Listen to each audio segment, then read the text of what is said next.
সম্প্রতি মধ্যপ্রাচ্য সফরে যুক্তরাষ্ট্রের সাবেক প্রেসিডেন্ট ডোনাল্ড ট্রাম্পের সাম্প্রতিক মন্তব্যের কড়া সমালোচনা করেছেন ইরানের প্রেসিডেন্ট মাসুদ পেজিশকিয়ান। তিনি পরিষ্কারভাবে জানিয়ে দিয়েছেন, কোনো বিদেশি শক্তির কাছে ইরান মাথা নত করবে না। এক বিবৃতিতে ইরানের এই প্রেসিডেন্ট বলেন, তেহরান ট্রাম্পের হুমকি ভয়ভীতিকে পরোয়া করে না। আমাদের জাতীয় স্বার্থ ও সার্বভৌমত্ব রক্ষায় আমরা দৃঢ় প্রতিজ্ঞাবদ্ধ। এ সময় তিনি উল্লেখ করে বলেন, দেশ গঠন এবং শান্তি প্রতিষ্ঠা ইরান নিজের চেষ্টাতেই করবে, তাই যুক্তরাষ্ট্রের আগ্রহ এতে কোনো গুরুত্বপূর্ণ ভূমিকা রাখে না।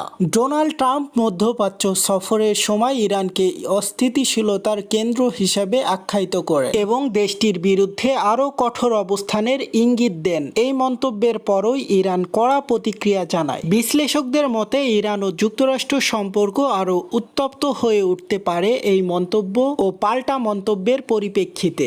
আঞ্চলিক নিরাপত্তা ও কূটনৈতিক সম্পর্কেও এর প্রভাব পড়তে পারে বলে ধারণা করছে বিশ্লেষকরা। তবে ইরানের কথার টোন দেখে বোঝা যাচ্ছে তারা যুক্তরাষ্ট্রকে ছেড়ে কথা বলবে না। তাই চলুন দেখা যাক সামনে কি হয়। আপনারা দেখছেন এইসে গ্লোবাল নিউজ, সাথে আছে আমি হুসাইন আহমেদ। সকল আপডেট পেতে আমাদের চ্যানেলটি সাবস্ক্রাইব করে আমাদের সাথেই থাকুন। ধন্যবাদ।